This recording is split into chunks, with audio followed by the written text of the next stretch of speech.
Hello, blessed and loved jewelry community. Welcome to this jewelry rendering video. Today we're going to go through three different scenes and renders. Let's get started. So first model is a charm with a chain. So obviously today it's all about rendering. Creating lovely renders for our jewels. And the better way to do that is through example. Now here, let's simply add mesh light. Now we have a plane. Let's put it at 0. Let's make it bigger. S key on the keyboard. The keys are on the keyboard. You know that Blender is all about the shortcuts. S for scaling. Okay, let's start something here and something square. Okay, so now everything is gray. There are no materials, there are no lights. So first we want an environment. Let's go here, environment texture. Now open. Okay, go for your favorite HDR. So the HDRs I'm using here are all from HDR Heaven. So go get your HDR and you can use the same ones that I'm using today. So everybody's going to be happy. Let's start first with the UFZ large. AXR is one of the best image formats. So whenever you can, use AXR. Now let's have a render preview right here. And well, this looks lovely as a white clay. But obviously we need to set up all the materials to make this look like a real jewel.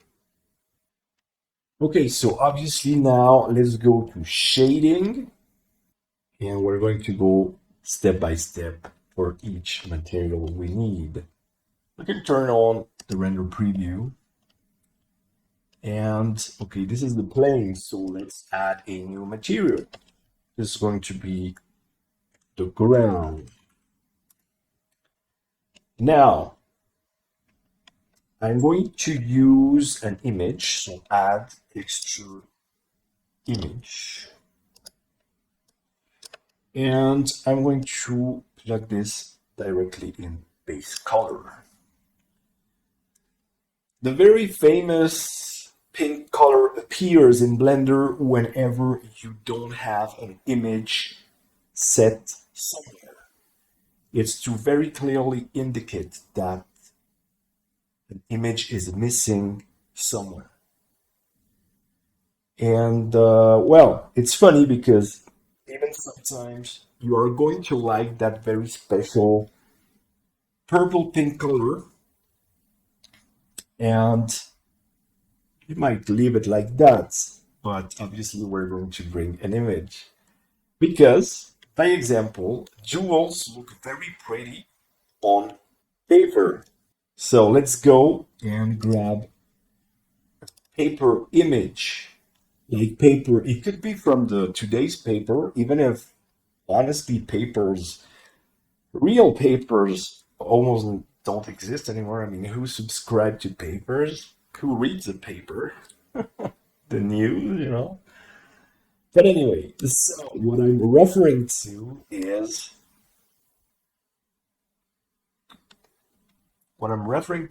cardboard or a kind of paper like this one, you know? Some scrambled paper. And we can already see that it's going to be great for a background for a jewel. I don't need much more than that. What I can do is bring the ambient occlusion, which takes into account the indirect lights and shadows, and the ambient occlusion goes in the base color. What affects the most here is the distance. So let's go at a way higher distance, like 30. See the amount of shadows showing here? That gives more contrast because we have more shadow.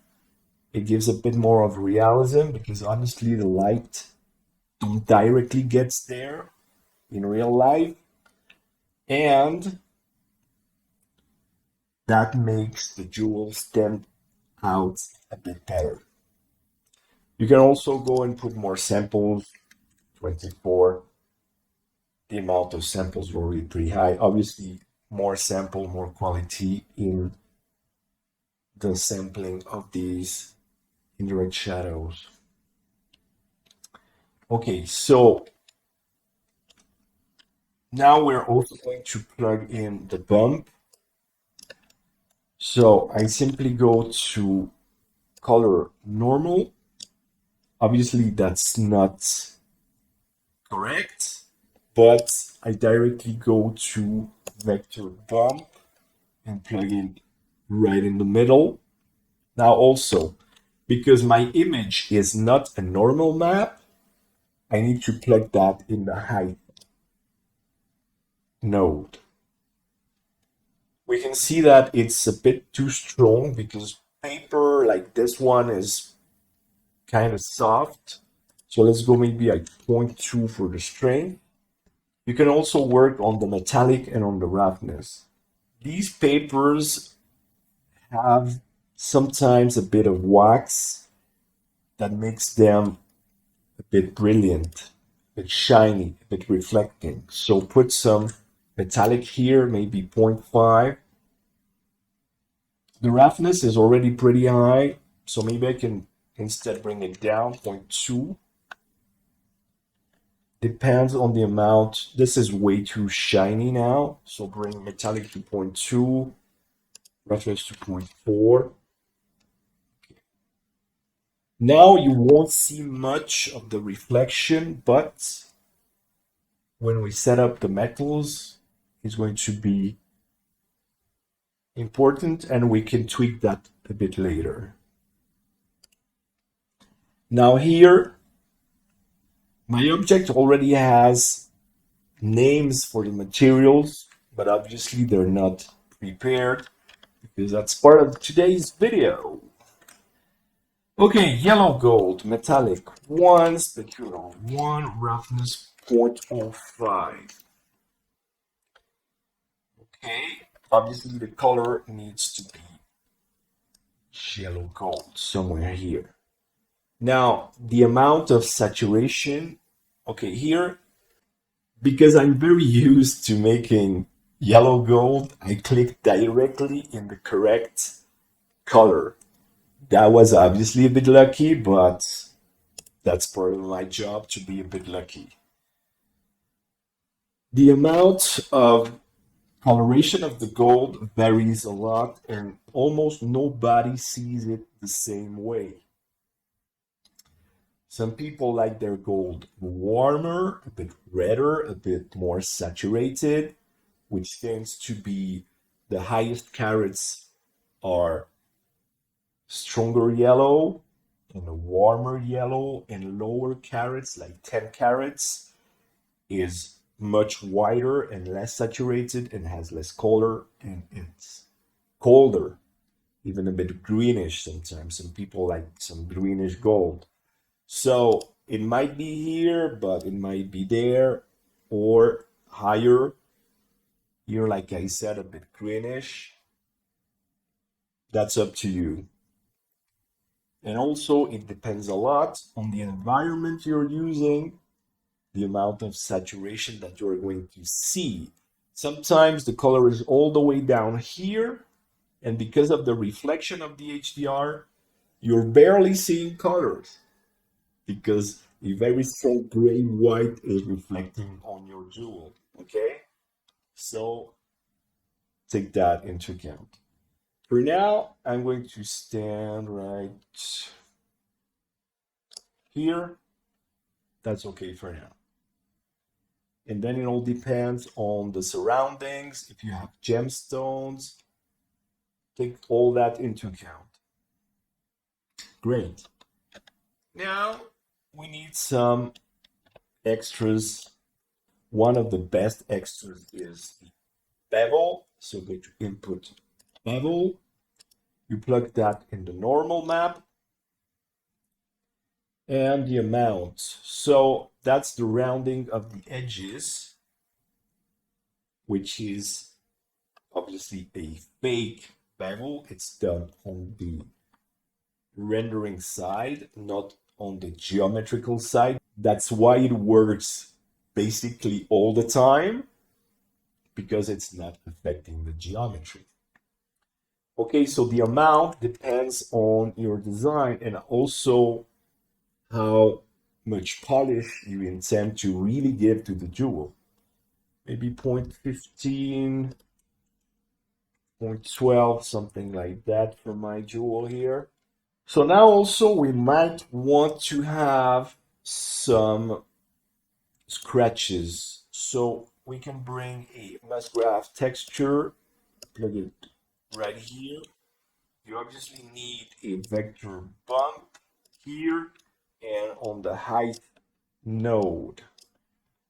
Now the amount and the size. So you might need an input texture coordinate generated for the vector. And now the strength. So let's go first at a higher strength. The Musgraph is very big. Scale is low, so you need to turn it up generally 50. You can already start the effect.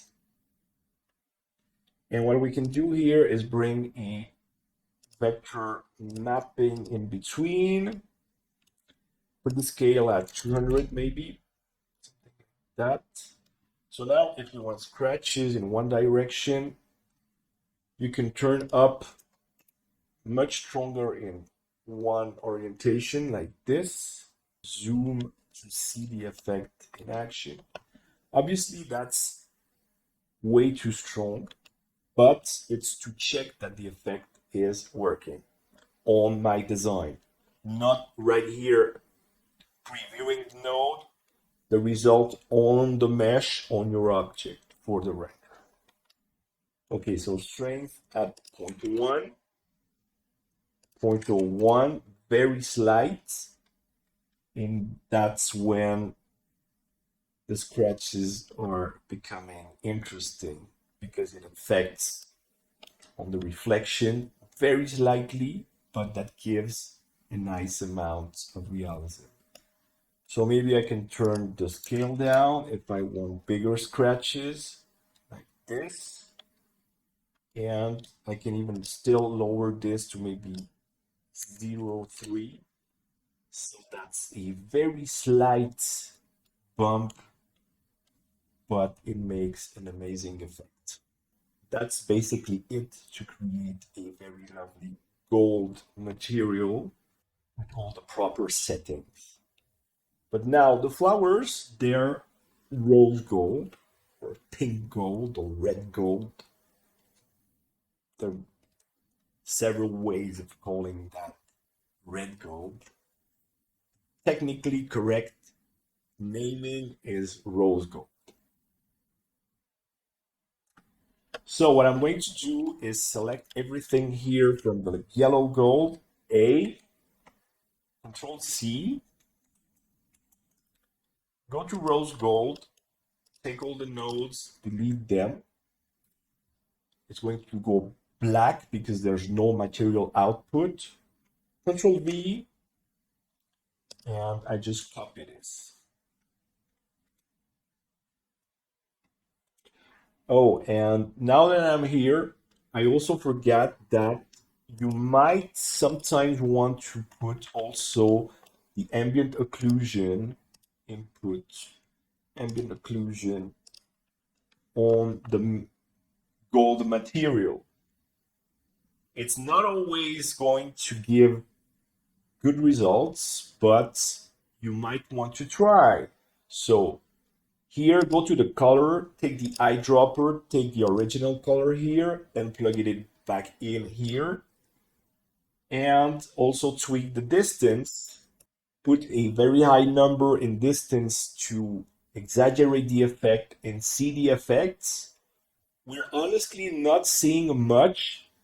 That's obviously because it's a metallic material. And remember that shadows don't affect fully reflective materials. So let's rather go back at point 5, and you can plug and unplug it to see that yes, we do have some more shadows right here and right there. And it's pretty nice because it gives, like I said at the beginning, more contrast, so it gives a better 3D look to your jewel. So now go back to the rose gold. I'm going to copy also. So back to rose gold here, plug the color, but obviously what I need to change is the color. So a bit more reddish right here. Depends on the amount of saturation that you want for your metal, for your gold. Okay, that's pretty nice. Okay, so now let's go back to layout. We're going to set the camera and maybe a light source or 2 or 3. But for now, add camera. Let's do an Alt Control 0 to put the view to the camera. Let's move here. Let's go to render preview. Okay, so the gold, the yellow gold maybe is a bit too saturated, so we can go here in yellow gold, open the base color. We have the color right there, maybe a bit less saturated. Okay, but also we're lacking a bit of shadows and a strong white reflection. That's really all that's missing here for this render. So let's add some light points. Navigate to see that it's in a place that might do something. So now, obviously, this point light is doing absolutely nothing. Why? Because the power is so low that this is not affecting the scene at all. So what I like to do, you already know that turn the power like way high and start using the nodes for the strength of the light. And also let's go at 500, something exaggerated. Okay, so here we can already see if the location, the placing of the light is interesting. And well, yes, it's pretty interesting. That would be obviously an overshoot. Sometimes we do use the overshoot to have a perfect white background, like now. We can make the shadow smoother, making the light bigger, like at 3. You can see that the shadow is softer. And maybe you like it like this. I think the overshoot is exaggerated because we are losing a bit some of the details of the jewel. But this is already interesting at a professional level because the jewel is standing out in a very strong way. And the jewel is really the star of this scene. And that's perfect because we're making jewelry renders. So obviously the goal is totally achieved. So from here, you can choose to work and tweak the materials again if you want. And the lights, you can try another HDR for your scene. But obviously what I'm going to do now is tweak the power of the lights, bring it down a bit. And also you might want to play with the depth of field on the camera. So we're going to set a target for the depth of field and see if the depth of field can bring a bit more realism to the scene, which will surely do. So in order, first the light, bring it down, maybe 100, maybe 50. Okay, here I want more light. Now we're missing some light. And the gold, I want the gold to be a bit warm. Here. Okay. Something like this. Now we need some depth of field. Or maybe still a bit less power on the light.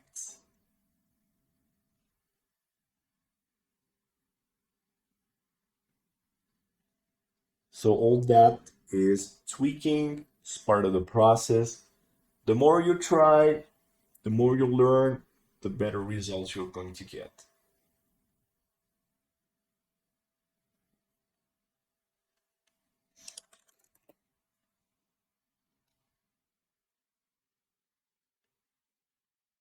Okay, now depth of field, add empty plane axis.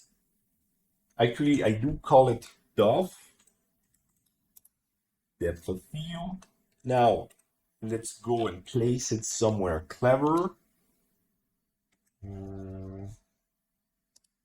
Somewhere at the D, at the corner of the D.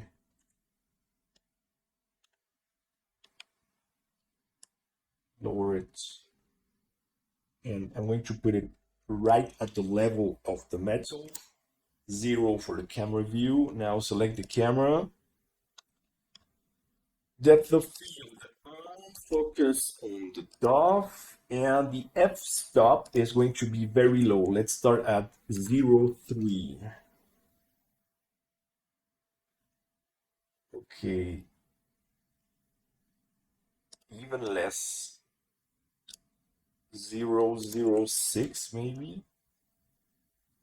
Okay, that's lovely. It's a bit too strong because it's already getting to the main jewel. I want some on the chain, honestly. Well, it's already very interesting. I think it's a bit too strong because it's affecting the jewel a bit too much. I want just a bit less, maybe 0.9. So in generally in jewelry, take 5. Generally, in jewelry rendering, the depth of field, the f-stop, is going to be very, very low because we're working with very small objects on very short distances. The focus is very short. We're not seeing kilometers away. We are centimeters or even less close to the object with the camera. So that's very specific to our field. The f-stop for the aperture is going to be very, very low. But that's normal because of the distances and the sizes of our objects. Okay, a 4K render, 200% right here. Now, before we make the final render, we need to check the settings for the render. The sample amount can be very low nowadays, 320 by example, or even 255, which is the default one now in CycleX. The denoise, the best quality is the open image denoise, which is from Intel. Optics is way faster, but removes more details. Obviously, stay on accurate in all the passes, which is albedo and normal. In jewelry, what we really like is a pretty high number of bounces. Honestly, let's go at 48. You should turn the max bounces a lot higher for your jewelry renders. So the amount of max bounces is important because it's going to make a better interaction between the environment, the jewel, and the surroundings of the jewels. You're going to get better reflections, and you're going to get, when you have gemstones, you're going to see that the max bounces is going to be very important. All right? With CycleX, that's the best we can do for now still, which is already very, very good. All right, this is render number one. Only gold, yellow, and rose gold with a simple paper ground. We saw how to make the light and the gold materials. This is success number one. We're ready to start another render. All right, so now some more classic jewelry. We have gemstones. This design is pretty cool. It's wavy. It's diamonds, ruby, sapphire, and emerald. So, but first, as always, let's start creating some scene. We're going to create some cylinders. Go at 200 vertices. Now make a base like this. So let's move it down a bit. So let's go at dimension 30. So minus 15 to have it set right there. Now modifier bevel twice. Obviously the scale is going to affect the bevels. So depends if you have an even scaling, the bevel is going to stay even. Object smooth, but let's go to normals auto smooth. It's a bit better right there. Now control A scale. Okay, the amount of beveling much higher, something like this, and let's make some more levels. 4 levels for this friend, maybe even more. We want something really smooth on the edges. Let's create already a new material like gray base, whatever name you like.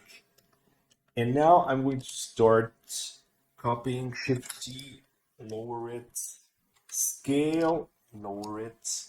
We're going to make some levels. Shift D, lower, scale, make it progressive like this. Every time a bit bigger and a bit lower. Shift G there, also like this here. Now do it as many times as necessary to fill the entire view. Obviously it depends also on the camera angle we're going to use. We'll see that in a moment. Shift T, move scale. All right. It's very easy to do this. Then we'll have a look at maybe a last one and make it a lot bigger to fill the entire scene and something like this. We'll check on that again in a moment. All right, now camera, add camera. I'll control 0. You already know this. Okay, move it here. Anyway, we're much too far from the jewel. Camera, display size 150, so we can see the camera. Now bring it somewhere here. Okay, this is pretty good already. Center it somewhere here. Okay, now again, color, environment, texture, open.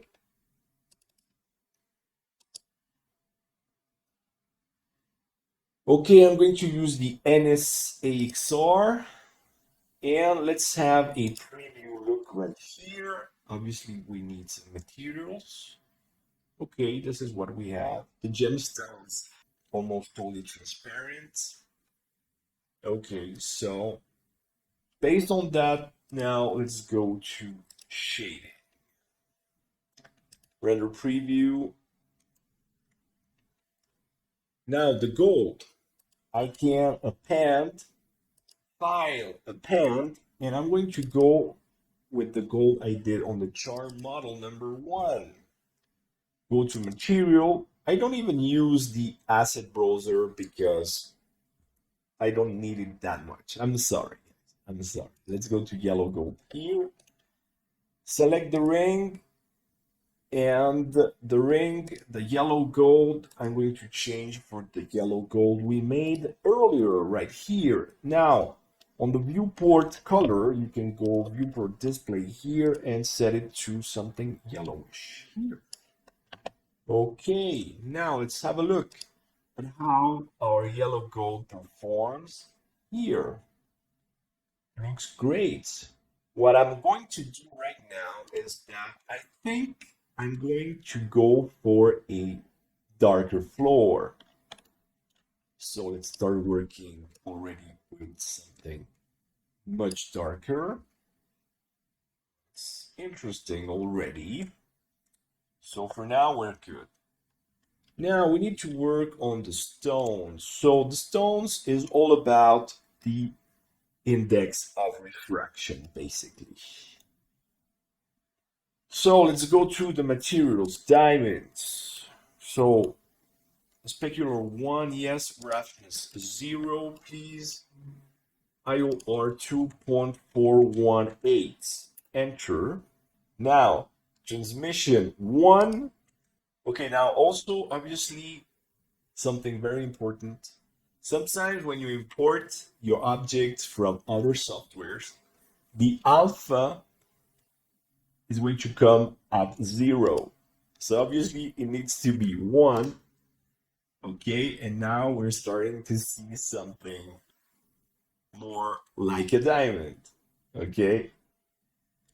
Now, like I said earlier, what you need to check is that the amount of bounces, let's go at 64, and you can see that the diamonds are already getting more light. Obviously, we are going to need another light source, and we'll check that in a moment. Okay, now for the sapphire. Let's go to the sapphire material. So basically, we're going to go like this. Roughness 0 now. IOR, it's 176.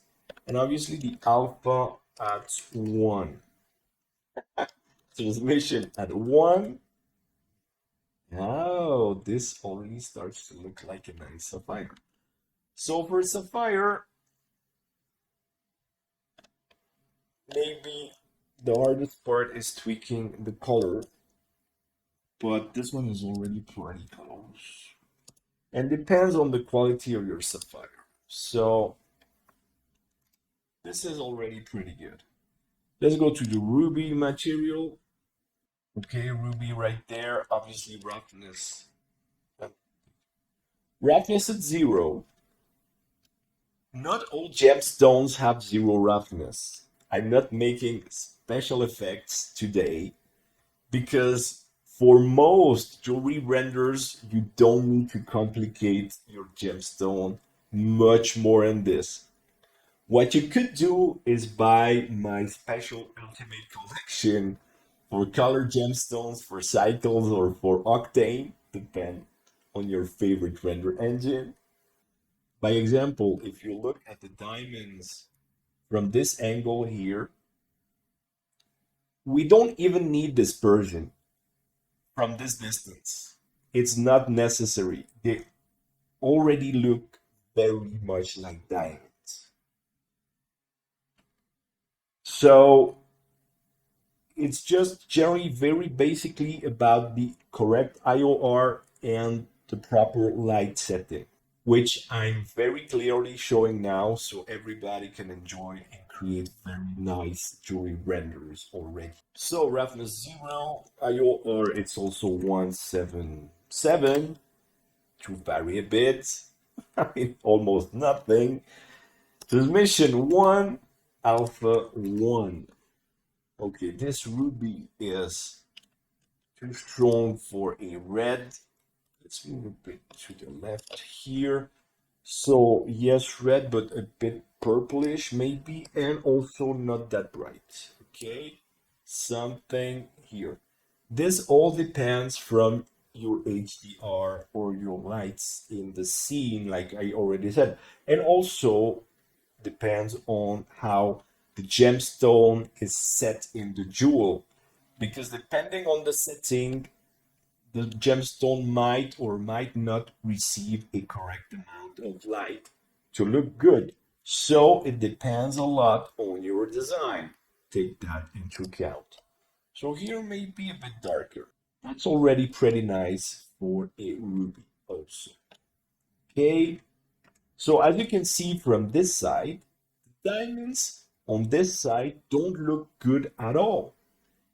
It's because they're not getting enough light on the left side. On the right side, like I said, they look amazing. On this side, the ruby, the diamonds, they look perfect already. Like I already said, also, you could add some special effects like dispersion, some effects for the cracks on the roughness to have it a bit uneven, because most minerals like rubies, they're not perfectly transparent depending on the quality, like I said. This would be much like a synthetic ruby, which are very common nowadays. They look very nice. Okay, so the emerald. Okay, now let's proceed to the emerald material. Roughness 0, IOR 1.6, transmission 1, alpha 1. Okay, that's a bit too much green for my tastes. Let's move a bit to the left. Okay, something a bit more bluish, reddish. Okay, that's pretty good. Maybe a bit greener though, a bit darker here. Okay, let's go to the camera view. So what I'm going to change is that I noticed that the angle is better from the other side. So I'm going to rotate the camera on Z and take the ring from this side, I guess. Okay, and obviously we need more light. So now let's go and create some lights for this scene. So this time we're going to use add lights, area lights, and we're going to make it shape rectangle. Now let's go up 30 per 200, something like that. Okay, that's too much. Not that wide, maybe a 10, but the 200 is pretty good. And let's put it somewhere here, straight from the roof, like this.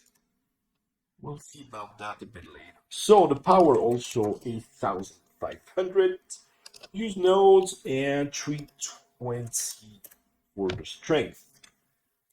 Let's have a look at this disaster. Oh, well,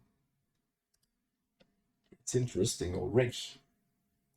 So, why the area light in a rectangle shape works almost systematically for jewelry render? Well, because in jewelry shops, which are the normal habitat for a jewel when it begins its life after the manufacturing process at the workshop, the manufacturer business, then its normal habitat is the jewelry vitrine, the shop.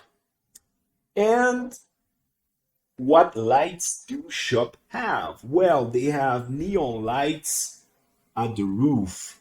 Most of them have big, long neon lights. All right.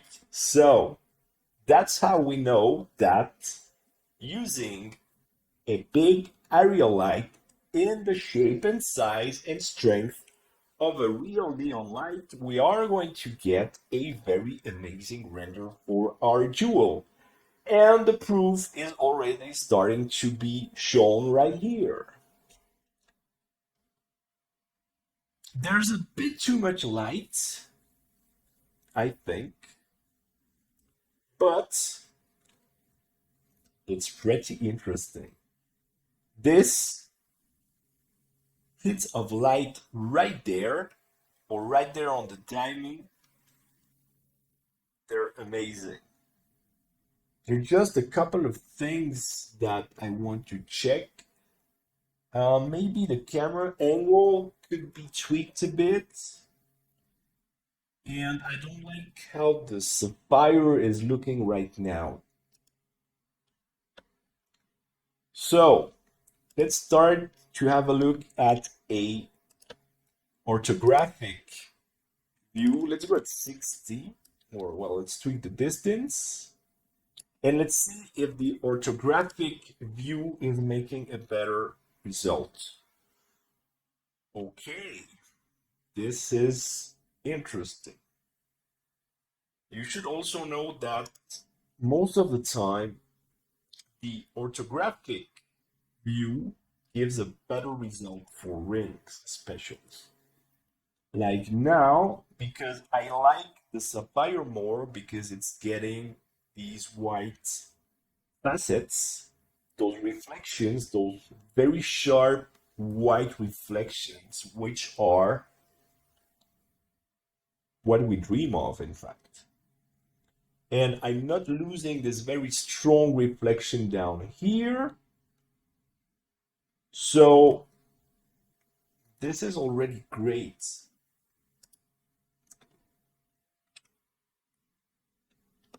I think the material for the ground for my cylinder shapes obviously can be tweaked. Let's try some metallic on the ground, maybe even up to one. And let's find maybe, okay, something like this. Much more dramatic, much more classy, much more luxurious, and very interesting. Okay. Here now I can work on the color of the gemstones because the contrast with a darker background make the colors of the gemstone a bit too bling bling, a bit too fake. So let's work on the color right here, even darker for the emerald. And maybe green, more green here. Maybe not as dark, but something there. So on the sapphire, maybe a bit more purple and maybe less saturated. Okay, we're getting somewhere here. That's pretty good. And for the ruby, also darker would be a bit better with this dark background and maybe a bit less saturated also. They're getting quite the amount of light on that side. Okay, the camera a bit to the right maybe, and also like before maybe, but maybe this time a bit of depth of field.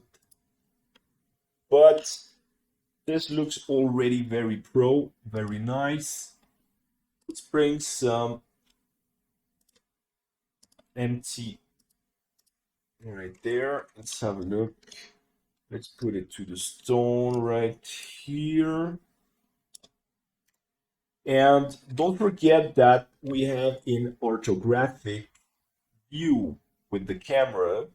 So maybe the depth of field is not going to bring anything to the scene, to the render.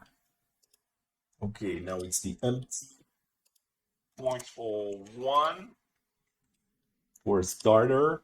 Let's see if it affects something. This is too strong. 0.1. Okay. 0.3. It's still pretty interesting. 0.5. 0.8. Remove the grid here. 1.2 maybe. It does bring something very nice to the scene. Okay, let's make also a still 4K render, 200%. Okay, here, solid view, F12.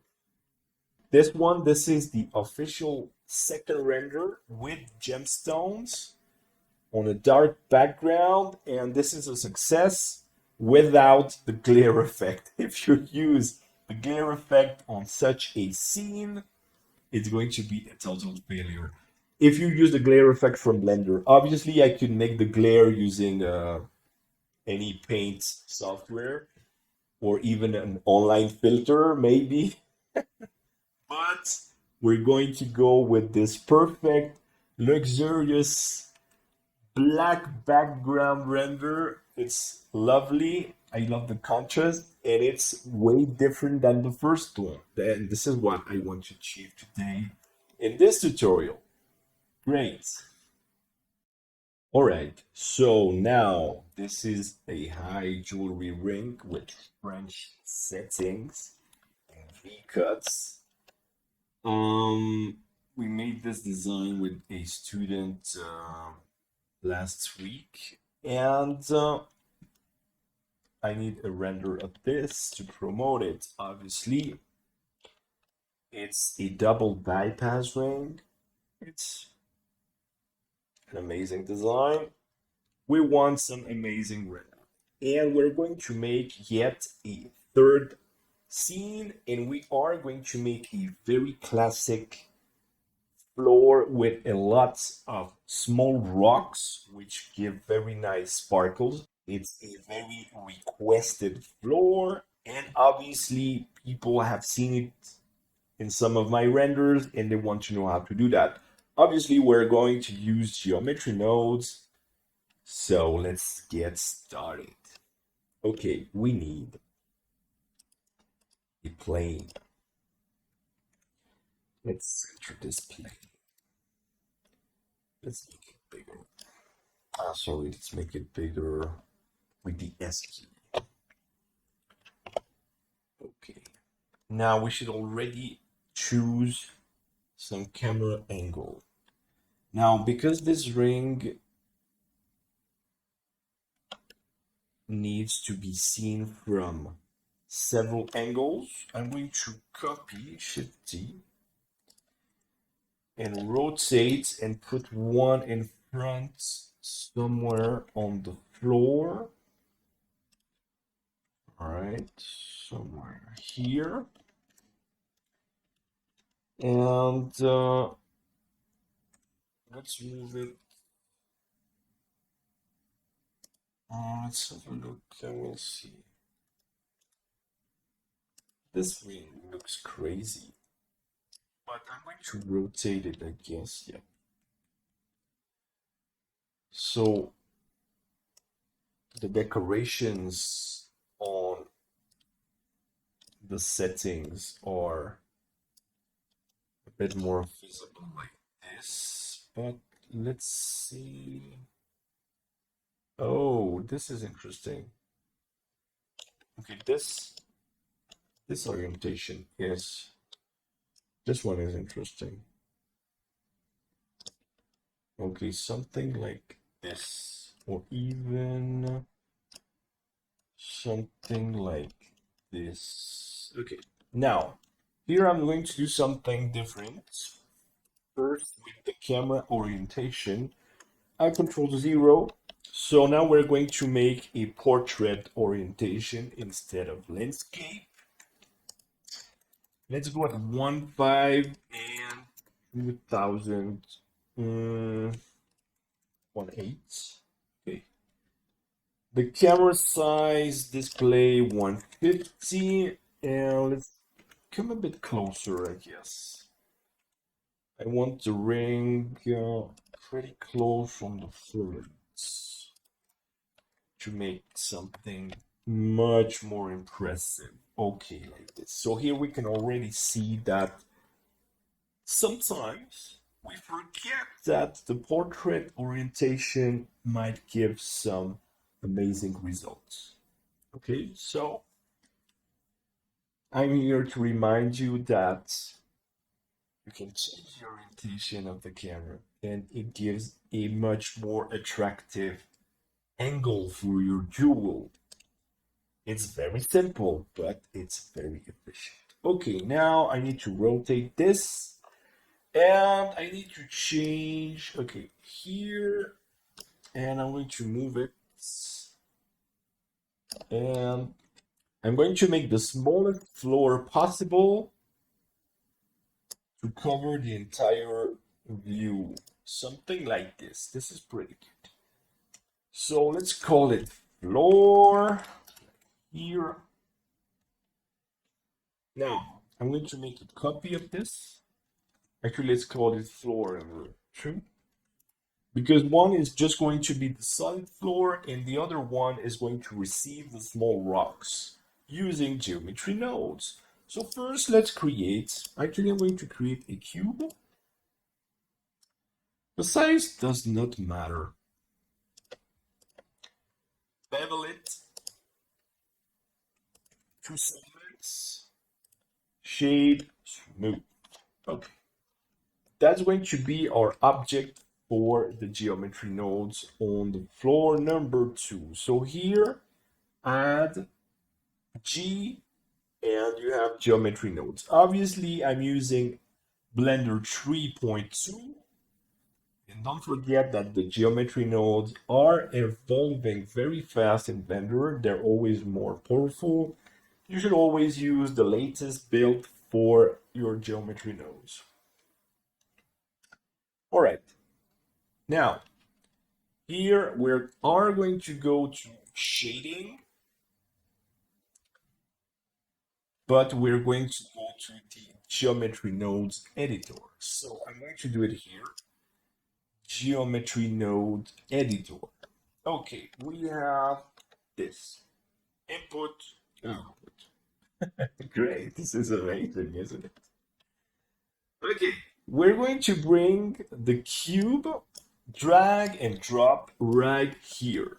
So now I have my cube in the nodes. That's very nice, you can drag and drop. It's going to be an instance and it's going to be relative. So this is important because otherwise the amount of geometry is going to be insane and you might very easily crash your computer. Now save. Okay, now we need some distribution of instances. And let's go search distribute point on faces. Because what we have here on floor number 2, if you go to edit mode, it's just one face 4 vertices, okay? But we need much more than that. So you need to plug this here and, oh, nice. And we are going to stay at random. The density, yeah, well, we'll see about the density a bit later. But this is already pretty good. Now we need instance points, so we can manipulate. So instance on points right here. We can plug the object info geometry on instance right here. So here what's happening is that the cube location is getting multiplied in the nodes. So we need to center this, and also let's do a control A on the floor number 2. Floor number 2, the location, rotation, and all of that and scale is multiplying to the nodes. So let's do control A, all transforms. Now the thing is that the density,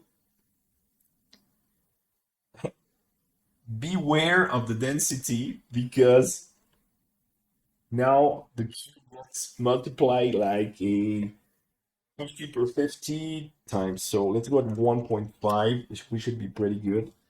Or even less at the beginning when you're tweaking, maybe 0.1. And you can see that this is already pretty good. But we need a bit more randomness for our floor, honestly. Let's go at the camera point of view. And we're going to set a vector rotate somewhere here. So vector rotate. And we do need some randomness plugged in all of this. So here the rotation of the instance of the points, they're going to go in the vector of the vector rotation, and the vector rotation is going to go to rotation on the point instances right there. Okay, it's all pretty logical, and the naming of the nodes is quite intuitive. I really enjoyed that, because all I'm doing now is something that there are not many tutorials the way I liked. So no, I did not check any other tutorial. And the manual of Blender is good, but basically tells you what it is, what you get on screen. So you need to be a bit reductive here. So now random value, random value. Okay, and we need a random axis here, and we need a random angle here. Okay, so now you can see that all the cubes are rotating in a very nice random way. What we need also is some random scaling. So Shift D and plug scale right there. Okay. No, so don't slip. Okay, so now we have something that is almost completing our goal. But we need to cover the entire ground, honestly. So why did I copy the floor, the ground? Well, basically because the floor that gets the instances disappears because it become a point instance. So, or full of point instances, okay? So you need to copy the floor. Depending if you want to see through or not, your setting, your instances, okay? So I copy the floor. Now, the size. Okay, the minimum and the maximum on the random values, we can play with that. Here, maybe 5. Here also maybe 5. Why not? And in the center, we can change also the center because that changes the rotations. Okay, now also most important, the minimum and maximum on the scale random, okay? Because that's going to affect a lot. In fact, I want really small cubes because the jewels are already small and I should stay with very small cubes. So now it's all about the density to cover the floor. Let's go progressively like this until we fill the entire floor. I do have many geometry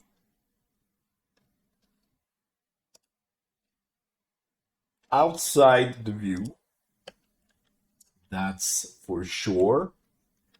But what you could do, okay, maybe we can reduce. If you want to reduce the amount of geometry, simply take this guy. You can remove the view of the instances right there so it doesn't show on screen the geometry nodes. Let's go to edit mode on floor number 2. I need to be able to see right there. Okay, so here let's show GX or Y. Let's go to top view. What we know is that we can come here as long as we are in the field of view of the camera. See, okay? Top view, you can adapt. We can see the camera angle, so it's pretty easy to tweak. A bit too far on this side, right there. Okay.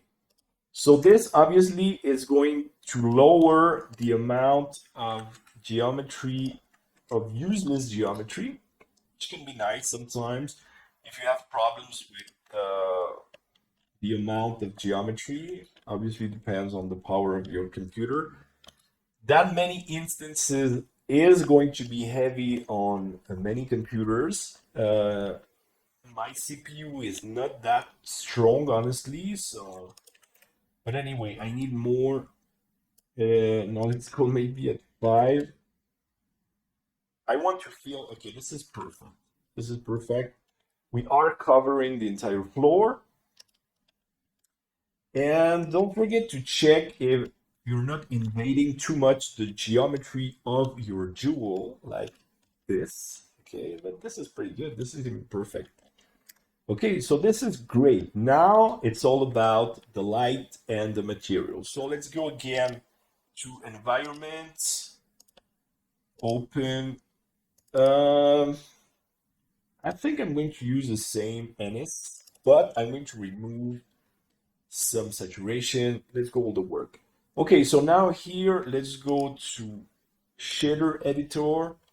Now the cube needs the material.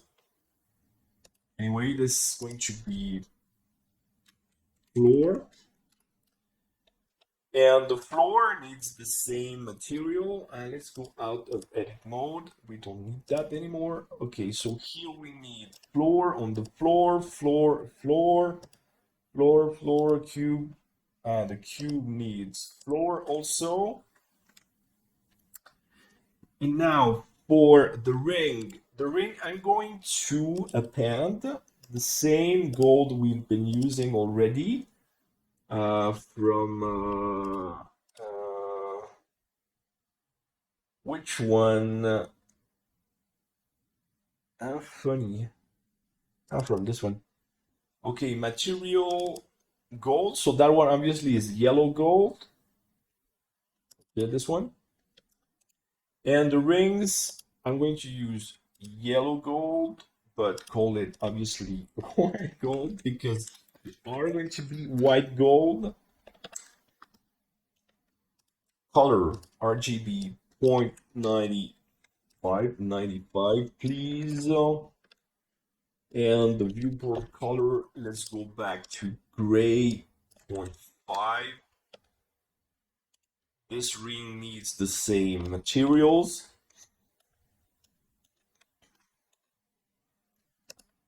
So white gold right here. And now for the diamonds,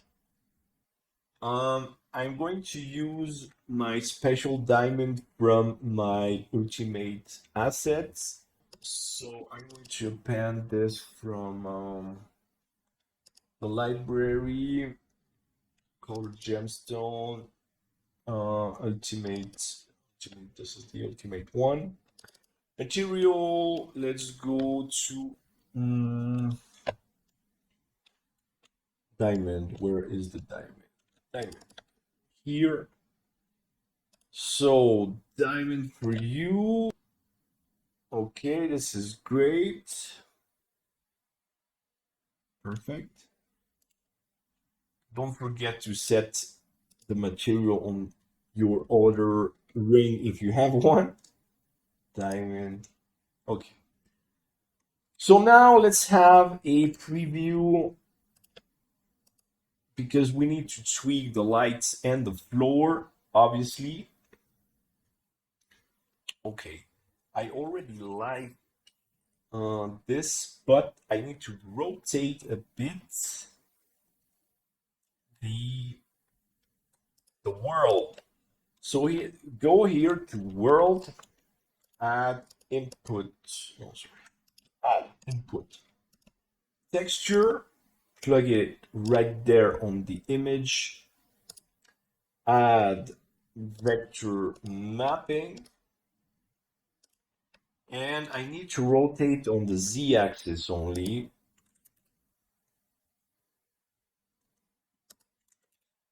I want some strong reflections there, but they're too strong. Maybe minus 40. Oh, that's interesting. A bit too much. I do want some white facets right there. Oh, that's interesting. That's really interesting. And what I was talking about is that I'm going to remove the saturation of the background because that in his background has some wood in the image. So let's go at 0.1. Not completely because we still want some notes of colors. Okay, so here now the cube material. The classic version is like black sand. Okay, so black sand and reflective black sand. This actually metallic at 1, and that's about it. Maybe the roughness at 0.1 depends what you want, but we can see that that very classical floor is totally achieved thanks to geometric nodes. The setting is fairly simple, honestly, and it gives a very interesting result. Now, what's going to make the scene really interesting is obviously an area light somewhere here and the depth of field, because with this background especially the depth of field works magic. Okay, so let's set an area lights area light. So you already know 8500 size rectangle 10 200. I need it somewhere here, I guess. Up to the roof. And the nodes, let's go at 320. Okay, that's one thing. Now let's bring the dot point here at empty plane axis. Let's call it dove because it's cool. And let's bring it. Yeah, that's pretty good. Let's bring it on that part of the diamond here. Obviously higher here on this diamond somewhere. That's going to be very nice. Should come out. Should be on the surface. Because distances are really short, believe me, put it correctly on the surface. If you want a nice sharp point somewhere, put it on the surface of your object. Okay, that's my dove. Now let's go to camera, depth of field, dove. Let's go at 0.03. That's obviously just a guess. Now let's go to shading because I still want to tweak the rotation of the world. And oh no, I think it's okay. Okay, I think it's perfect. That's great. That's great. That's great. So we're going to make a 4K render, 200% right here. Just one frame. This is just because I love to see 111 right there. Like I already said, it's obviously not necessary. We're not making an animation and we're not rendering an animation. This is just for fun. Okay, the depth of field, maybe at point 0.15, in fact. Yeah, it's pretty cool. Well, depends on what you want. If you want, obviously, the background ring to be clearly readable and visible, maybe at 0.25, we should be fine. Now, obviously, the amount, okay, 320, the denoising, and the denoising, and here, 48. You can right away see the refractions in the diamonds come out much better. Okay, and well, that's about it. So F12. Never shout victory too soon. You still need to make the render because that's the final verdict is always the render. And we can see, look at this amazing floor. This is like dark sand. And I think you people are going to be very happy of this tutorial. I hope you should be. Or you're maybe, I don't know. Maybe you need some holidays if you did not like this tutorial.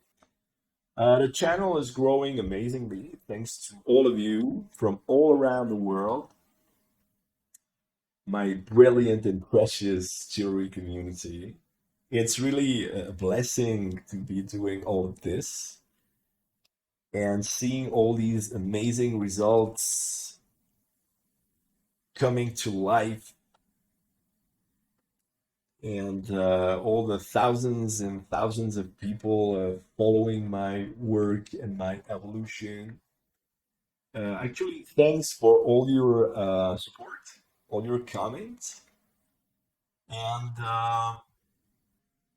let's wait for the denoising to finish. Okay, this is the third and final render for today.